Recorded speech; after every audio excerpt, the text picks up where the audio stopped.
Ontem havia uma expectativa de que o comunicado do Banco Central pudesse ser mais duro. Como o mercado trabalha com expectativas, não foi tão duro quanto se esperava, foi ali um recado sutil, vamos observar os riscos fiscais. Talvez nesse aspecto tenha sido mais suave do que era esperado. Eu queria que você explicasse para a gente, Tatiana, por que o Banco Central pode voltar a subir juros, se isso está no cenário, diante dessas discussões de PEC, de risco fiscal. Às vezes não fica uma discussão muito técnica. O que é risco fiscal, né? Assim, eu queria que você explicasse no detalhe qual que é a lógica disso, da relação de juros com a PEC, com o aumento dos gastos públicos.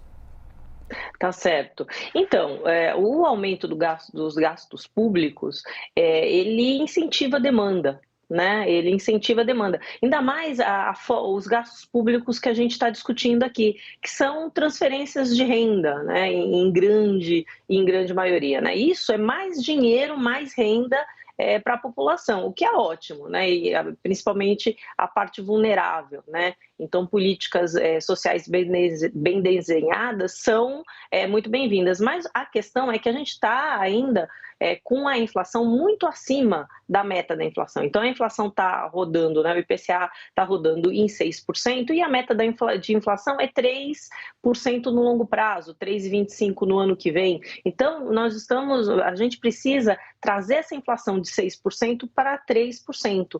E os gastos fiscais, eles atrapalham um pouco esse caminho da desinflação, né? Por quê? Porque está colocando mais dinheiro à disposição das pessoas, fica mais difícil de você trazer essa inflação para baixo, né? E é justamente isso que o Banco Central está olhando quando ele fala dos riscos fiscais e da necessidade, talvez, de ou manter, né? Isso ele já tem falado faz tempo, e ele mantém essa fala, manter a taxa de juros por muito mais tempo, a 13,75, ou, eventualmente, em algum momento do tempo, ter que aumentar a taxa de juros, né? Isso porque a taxa de juros per se, se não existisse mais nada, ela traria essa inflação para baixo. Mas como a gente tem uma política fiscal que é expansionista, aumentou gastos no primeiro semestre desse ano, aumentou gastos no segundo semestre desse ano, essa política fiscal ela está trabalhando na contramão da alta de juros. Isso faz com que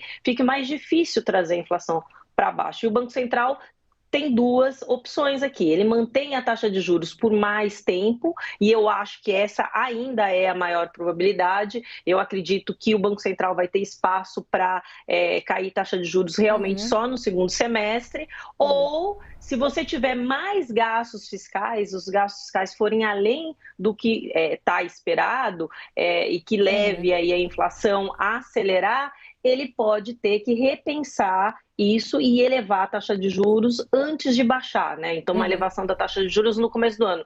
Isso vai depender dos gastos fiscais e dos parafiscais, que está começando a ser debatido agora, mas é que eu acho que é importante e o Banco Central vai estar monitorando isso também.